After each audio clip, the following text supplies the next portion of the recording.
Hello, Lou Hamilton from Audible Elegance here in Cincinnati, Ohio, located on Montgomery Road in Old Montgomery, a few doors north of the Ribs King Montgomery Inn. We do work on Facebook, Instagram, and X. I write a monthly blog, a new one's coming up shortly. And do visit our website, audibleelegance.com. It's a very living, breathing site, unlike some people who put a static page up and call it a day.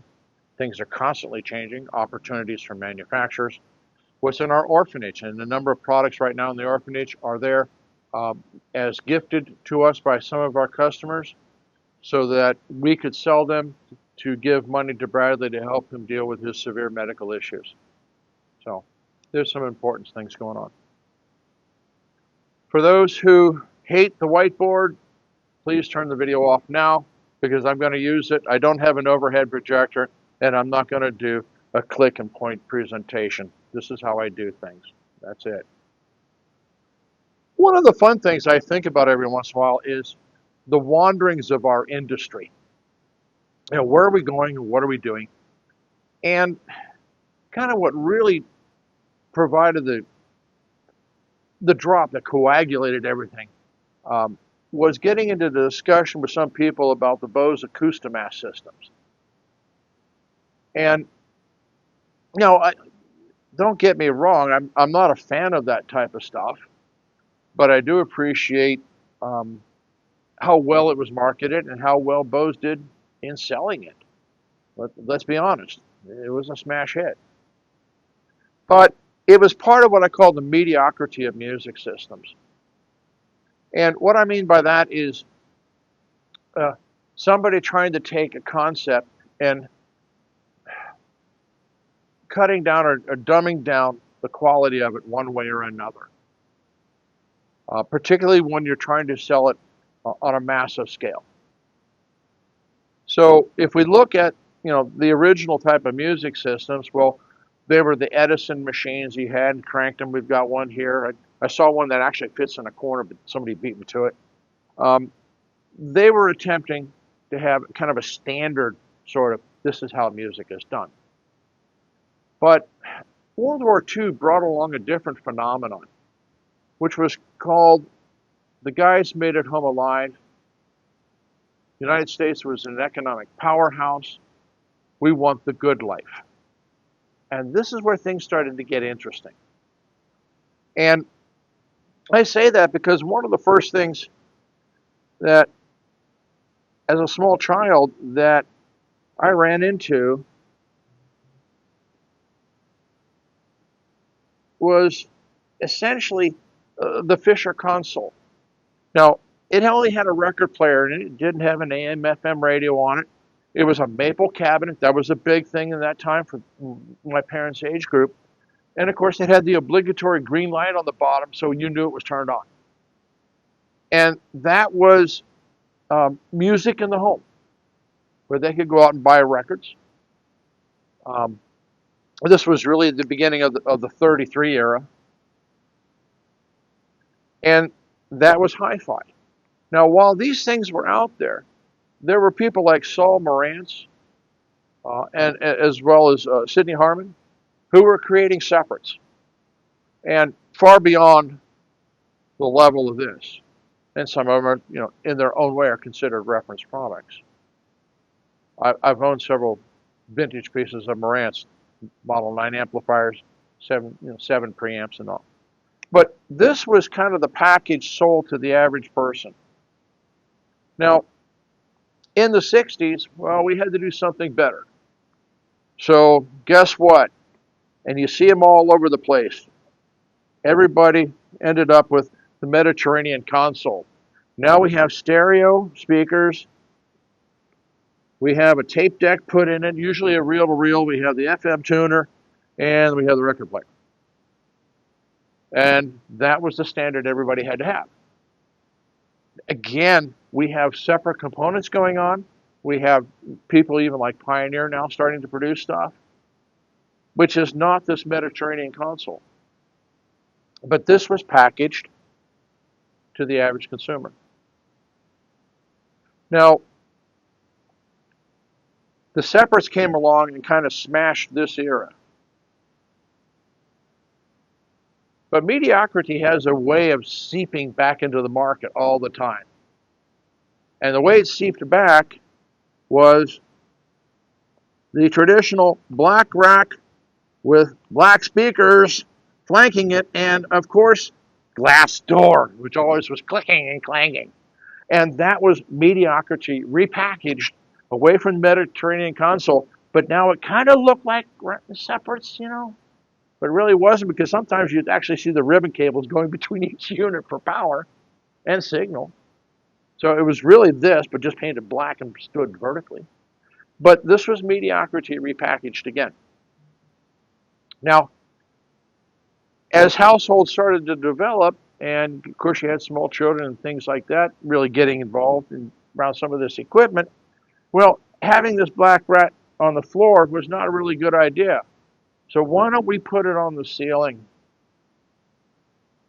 Voila. It was an instant market for the Acoustimass system. A different version of mediocrity repackaged. And for a number of people, the fact that you didn't see the system at all, that you had music throughout your house, well, that was important. I refer to that as the shopping mall era of music systems. Because if you went into shopping malls, every place had music playing anyway, but you barely could see where the speakers were. Now we just package it and put it in our home. So that was a new form of mediocrity. We're seeing little shades of mediocrity again, but it's done in a different version. It's more clever. And it is more convenient, no question about it. And that is that I look upon streaming as a part of this move towards mediocrity. Small components that can stream music, and again, not being visually, dominating in a room. Now, it's not to say that streaming can't be great. So for those people who love streaming, and we do sell streamers, it has its place if done well. But there are very expensive, compact streaming systems out there now. And that's a new version of this mediocrity. So mediocrity has always been with us. It just takes different shapes and forms. I don't think it's a question of financial ability as much as that you're now part of the herd. Nobody likes to be left behind and left out. I mean, for God's sakes, iPhones got to be like that for quite some number of years, or you had to have an iPod. Now look at iPods. I mean, you can't even sell them in pawn shops, okay? But at one time, you weren't a human being unless you had an iPod. Well, the same thing happens in our audio industry this way. It's neither good or bad. It just is.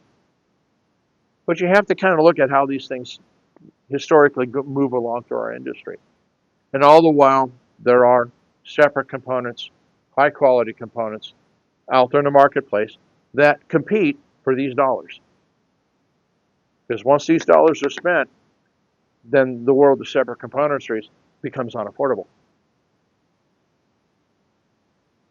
So in certain ways, you kind of look at it, like, really? But for some people, it perhaps is enough. We talked about what is enough for some people in terms of how much money should I spend on an audio system. So, if that's enough for them and they're happy, well, okay. It's not what we do. And so if, you don't want to put mediocrity in your home, well, you know where to come. It's that simple. And there are other independent dealers out there as well who can keep you out of this cycle. We are seeing now the beginning stages of where streamers themselves are being technologically outdated. So they are a little bit subject to the foibles of laptop or computers. At some point, the software can't be updated in that unit. We're just starting to see that, a little piece here and a little piece there. Not much, but I wouldn't be surprised to see it continue. Um, People like Sonos essentially smashed their entire product line and came out with an entire new product line. So all of the old stuff became essentially orphaned. So Sonos type systems are another example of what I call mediocrity in every room. I shouldn't leave them out. Um, there are places for those stuff, you know. Um, you know, uh, there are attempts at building quality blue sound products, and then there are all sorts of blue sound products that you could probably find at Ollie's thrift store. Okay, it's everywhere, um, and it's meant to last a party or two, and then you'd put it in the garbage can. It served its purpose, kind of like aluminum foil, I suppose. So I just thought I'd just kind of cover this up because I think about these things and how we kind of muddle along with our industry. So if you like it, fine. Uh, Sorry if I rambled, but that's what I do sometimes.